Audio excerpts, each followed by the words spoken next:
Hello friends, welcome back to another episode of r/ProRevenge, where you get your daily dose of satisfaction by listening to others get their just desserts. I hope you stay for the stories today and subscribe for future videos. This first story is titled, Cant Sue You. Okay, but be careful what you wish for. So my father's a lawyer who makes 80% of his living taking cases where people have been taken advantage of. Not all are poor, but many are like elderly gentlemen scammed for $1,000 by an insurance company, or people charged an extra 3% for a mortgage. So a woman who bought a townhouse in a new development came to my father for help. Her new home immediately developed a mold problem from a leaky roof, about $5,000 in damages. Not a big deal for a developer who just built 200 units. Remember that number. So my father writes a letter to the developer, matter of fact, explaining the situation and requests that he just fix it. He didn't want money. It's literally 30 minutes to listen to the woman explain the story and to read her sales contract, and another 30 minutes to draft a letter. So the developer comes back with, I'm not responsible for the subcontractor or his work, and it's in the sales contract. There's nothing you can do. You can't even sue me. The contract was probably not written very well, and perhaps onerous, but the point was taken. This developer is greedy, and he thinks he can bully people. Now my father's client was one of the very first people to buy and move into one of the 200 units built, and every Sunday was an open house where prospective buyers came around to see the units and speak to the sales team. My father instructed his client to take photos of the damage, as if the mold was finally getting married. Pictures galore of every instance of damage in the house. On Sunday, they showed up with the album and stood on the sidewalk next to the sales office and invited every single person who walked by to have a look at the album. They did this 2 Sundays in a row, after which they received a letter from the developer practically begging them to let him fix the damage. Apparently they closed the sales office and the vast majority of units have been unsold. I don't recall the figure, but my father got a cash payment from the developer as well, and of course, the damage was fixed. This next story is titled, I planted over 5,000 dandelion weeds in my neighbor's garden. Here's some backstory. I have a 4-year-old Cocker Spaniel named Charlie, and he likes to poop. I let him out in my front garden every morning for his toilet routine, and same in the evening. We don't have a boundary fence on where my garden and my neighbor's side starts, besides a row of bushes. Now every week, I collect up said poop before it gets into a disturbing amount. I've been doing this for the past 4 years to keep my front garden looking good and not smelly. One day, I came home from work to find that my neighbors weren't happy that there was dog poop in my front garden. I instantly went to collect what was there. There wasn't much, and it was nowhere near the boundary of where the gardens met. Fast forward a week, my neighbor again complained about the dog poop being in my garden. However, this time, he threatened to hurt my dog if he continued to poop in my garden. This time, I wasn't so nice about it and stated that it's my garden and my dog can do as he pleases.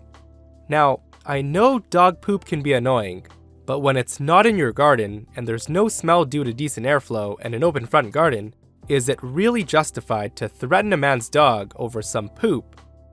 Anyway, after months of this, with petty things and shade being thrown at me every day about having a dog, I decided to declare war on my neighbors.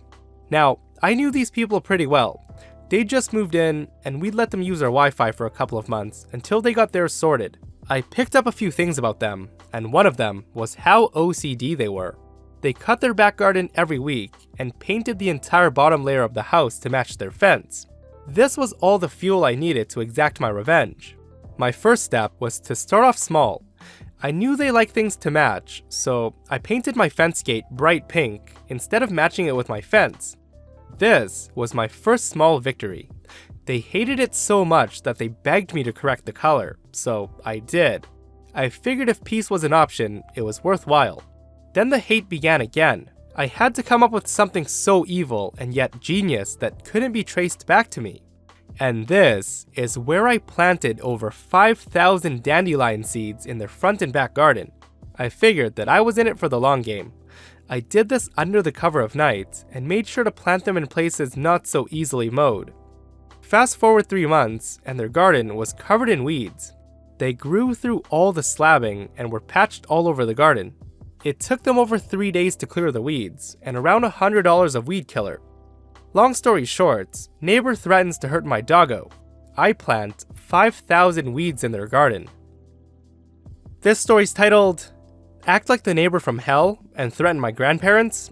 Enjoy losing your job and house. A while back, my grandparents, who lived in the same house for decades, got new neighbors. It was a wife and a husband with 2 kids, and they seemed fairly nice, and the husband spoke to my grandfather a few times when they were outside and seemed genuine. He said he was a correctional officer, so his hours were strange, and he may be coming and going at odd hours, depending on the schedule. A few months later, they went on vacation and asked my grandfather to watch their house for them, to make sure no one was lurking around or breaking in. A few days into their vacation, my grandfather heard their dog whining in the backyard, so he looked over their fence and found the dog tied up on about a 6-foot lead with no water around. He couldn't get into the yard, so he called animal control, who came and took the dog. When the neighbors got home, the husband went ballistic. He hit my grandparents' door so hard they thought it was gonna break. He got into my grandfather's face and called him every ugly word he could come up with, and told him that if he ever caught him outside on his own, he'd make them pay for making them lose their dog. It only escalated from there. In the middle of the night, someone took the large community dumpster from the back alley and threw it over the fence into my grandparents' pool. The kids threw eggs from their backyard all over my grandparents' back patio and house, and someone threw a grapefruit through my grandparents' window. The police were called every time, but said we couldn't prove who was doing it, and they weren't caught in the act, so there was nothing they could do. I had enough, and I'd started making calls up the ladder with the correctional institution. I spoke to the warden at his facility, and I was told he would look into the issue. A few days later, the guy shows up at my grandparents' house while I was there, going off again, and this time, threatening to harm my grandfather to teach me a lesson about trying to mess with his life. I went out the door to confront him, and he walked off and told me he wasn't going to hit me because he'd lose his job and I wasn't worth it, but proceeded to continue screaming and threatening me and my grandfather as he walked back into his house. This time though, I was ready for this prick, and I was recording everything from the moment he started slamming on the door. I called and spoke to the warden, and I told him that I had video evidence of the threats and the guy's hostile nature. A week later, 2 guys showed up at my grandparents' house and said they worked for the Associated Director of Corrections. They sat down for over an hour with my grandparents and wanted to know every detail of the events that happened. They were told everything, from the dog, to the vandalism, to the threats. I came over and showed them the video that I'd taken, and we showed them copies of the police reports we'd filed. Apparently, this guy had an issue with his temper, among other things, and was here because he'd been told to take a transfer or be terminated from his previous facility. He ended up losing his job, and his house was foreclosed on. We never saw them again. They left in the middle of the night, not long after we met with the director people. Thankfully, all is well since they left, and my grandparents have since gotten new neighbors who are wonderful people and own a local restaurant. They have even brought food over to my grandparents a few times and are excellent neighbors. This story's titled, Try to Scam My Dad Out of 20,000 Pounds, Prepare to Have Regulators on Your Case, and Pay Through the Nose. So this happened a couple of years ago. My dad occasionally sends money back to his home country via these money transfer companies, and he'd recently sold his shop, so wanted to send some money back home. Now, my dad isn't the most savvy of people, and me and my brother regularly have to keep an eye on him to make sure he doesn't get scammed. We were a bit worried when he said he wanted to send such a large amount of money in one go, and suggested using a bank to do it. And while it would cost a fair amount in fees, it would be legit and would arrive on time. However, he wanted to go with this money transfer company that he saw in an ad in the newspaper, as they had lower fees and promised the money would arrive in a week or so. So we accompany him to the shop and discuss how much it would cost and when it would arrive, and the guy gives his best assurance that the money will arrive, and gives a good price, and of course, we pay him the money and leave. We weren't stupid to pay in cash, and have no trace whatsoever.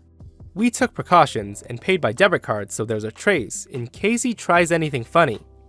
So a couple days go by, and my dad periodically checks his bank account back home and checks if the money arrived, and of course, we say things like, give it time, it'll come soon, etc. After 2 weeks, still nothing, so he calls up and asks what's going on. The guy says it's just delayed, nothing to worry about, so he hangs up satisfied. A week later, another call, another excuse. We think, okay, this is irritating, but fair enough. Not much we can do but be patient. More time goes by, and the excuses are now getting less professional. Now it's, oh, we had to use the money you gave us to pay off the previous guy who sent money, so when the next guy pays us, you'll get yours. At this point, we're seriously getting worried and thinking, what the heck? Is this guy going bankrupt or what? We investigate our options with the bank and seeing if we can do any claimbacks, but they're not too helpful, as it wasn't a fraud case and he paid willingly, so not their problem. We go to the shop and have a conversation with the guy and see if he actually plans on paying up or not and give him one last chance for the benefit of the doubt. And of course, he gives us the same BS assurances and nothing still happens 2 weeks later. Now the ProRevenge begins and what you've been waiting for. In the UK, all financial organizations, no matter how small, are heavily regulated by government authorities. And if you run a business to do with money, they'll be watching you carefully. My brother, being a banker, knew exactly which authorities to contact, and he launched a complaint against the organization. He sent them proof of payment and explained how they refused to send the money. Within a couple of days, they came down hard on him. Now, instead of my dad chasing him, he started chasing after my dad, begging him to withdraw the complaint as it was affecting his business. On top of that, the regulator was threatening investigations and a possible shutdown. He said he'll send it soon, but to please withdraw the complaint. Of course, we knew that as soon as the complaint was withdrawn, it would be near impossible to recomplain, so we refused to withdraw until he paid up with compensation, of course. After he realized he wasn't getting anywhere, he eventually paid up the full £20,000 and a further $1,500 in compensation for the distress he caused. He also issued a letter of apology to my dad and the case was withdrawn. It felt good to make him realize that he can't mess with everyone he perceives to be an easy target. And that's it for this episode of r/ProRevenge. If you aren't subscribed, hit that subscribe button and turn on notifications because I upload videos almost every day. See you guys in the next one.